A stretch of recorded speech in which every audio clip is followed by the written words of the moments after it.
Pour Witok Agency, Benoît Grunewald, expert en cybersécurité de la société EZ, a accepté de partager son bilan de cette année très riche en cybersécurité. Benoît, merci de nous accueillir chez EZ France.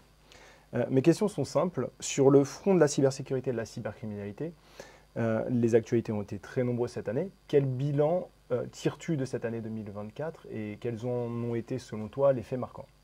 Tu fais bien de noter qu'il y a deux éléments complémentaires, à la fois les les attaques menées par des grands groupes, souvent affiliés à des États, et puis la cybercriminalité qui va plutôt viser les particuliers. Sur le côté cybercriminalité, sur les particuliers, on voit qu'il y a eu énormément de fuites de données. On voit également qu'il y a des problèmes liés à la désinformation, sur les réseaux sociaux notamment. On a vu des problématiques liées à Telegram, notamment l'arrestation du CEO Pavel Durov qui a fait bouger les lignes. L'avenir nous dira s'il y a beaucoup plus de coopération. Mais en tout cas, ce que l'on voit, c'est qu'il y a sur ces réseaux sociaux finalement des usages qui sont au-delà de la messagerie et qui vont sur de la désinformation, de l'achat-revente d'éléments, on va dire, illégaux, voire même, on l'a vu, il y a eu en Corée du Sud, par exemple, des manifestations qui sont liées à la propagation véritablement importante de deepfakes pornographiques qui ont amené à l'État sud-coréen à prendre des décisions et à vouloir légiférer, ce qui d'ailleurs est déjà le cas en France. Un deepfake qui porte atteinte à la dignité d'une personne est passible de 3 ans d'emprisonnement et jusqu'à 75 000 € d'amende. Donc vraiment, une année très chargée sur le volet cybercriminalité et particulier.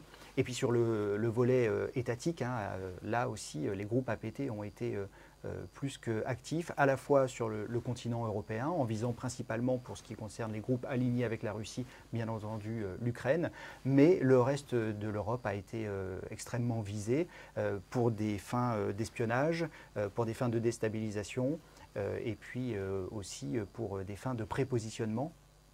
On l'a vu, ça aussi aux États-Unis, des implants qui sont mis dans ce qu'on appelait avant OIV, qui va être modifié avec NIS 2 et REC, mais voilà, des implants qui sont là pour se prépositionner et agir le cas échéant si besoin est. Donc, tu l'as précisé, nous venons de vivre une année 2024 très riche en matière de cybersécurité et de cybercriminalité. Il n'y a pas de raison que cette année 2025 soit moins dense que celle qu'on vient de vivre. On entend beaucoup parler d'intelligence artificielle, on entend beaucoup parler de fuite de données, d'arnaques en ligne. On a vu des coups de filet des forces de l'ordre sur des gros groupes d'attaquants, donc preuve que la coopération internationale fonctionne bien aussi. À quoi s'attendre selon toi pour cette nouvelle année 2025 ? Sur le paysage de la coopération et des coups de filet, sur la fin de l'année 2024, on a vu énormément d'arrestations de suspects. On en a vu 1000 en Afrique, on en a vu 5000 dans le monde. EZ a participé à l'opération Magnus qui a visé à démanteler un réseau d'info-stealers que sont Redline Stealer et Metastealer. Il y a des beaux succès. On peut gager qu'il y aura encore de beaux succès en 2025. Je ne vois pas pourquoi les autorités arrêteraient de coopérer et de mener ces coups de filet.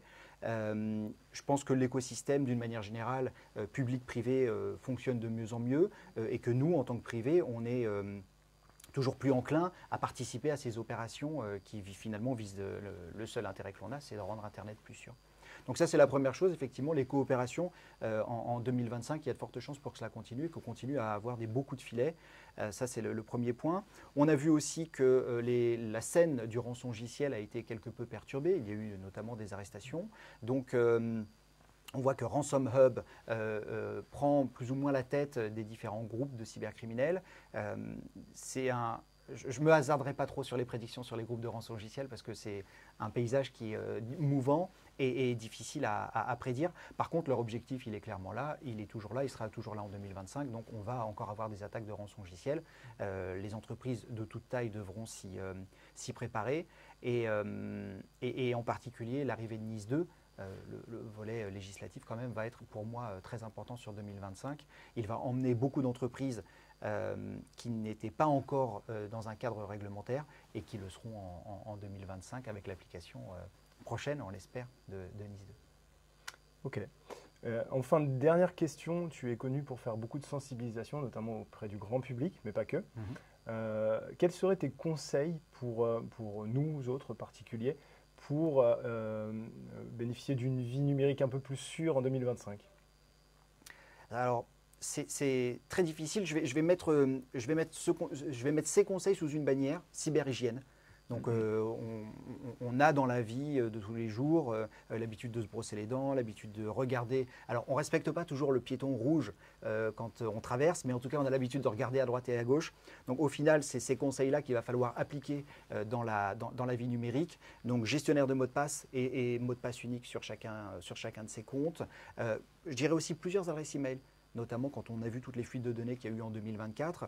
Si on veut à un moment dissocier sa vie privée, peut-être en relation avec l'État, je pense aux impôts, je pense à la CAF, etc.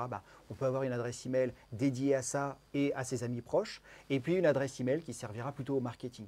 Et donc comme ça, on distingue bien si jamais sur l'adresse qui sert plutôt à ses relations avec le gouvernement et ses amis proches, on reçoit une alerte de colis ou un PV non payé, etc., on sera beaucoup plus regardant et beaucoup plus suspicieux sur cette adresse-là.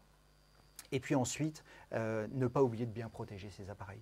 Donc ça veut dire faire des mises à jour, ça veut dire mettre une empreinte digitale, une reconnaissance biométrique, un code au minimum à 6 chiffres, et puis les verrouiller quand on est dans les transports, éviter de se connecter sur des Wi-Fi qui peuvent être publics et sur lesquels… Alors les Wi-Fi publics ont fait un grand travail pour être plus sécure, mais malgré tout, on va faire attention à qui est à côté de nous sur le Wi-Fi de manière numérique. Et voilà, prendre en considération déjà qu'on a besoin d'une cyberhygiène et puis ensuite suivre quelques étapes pour améliorer son propre comportement. Très bien. Écoute, merci beaucoup pour ce bilan, ces prédictions et ces bons conseils. Et à bientôt pour une nouvelle année cyber. Merci à toi, à bientôt. Merci.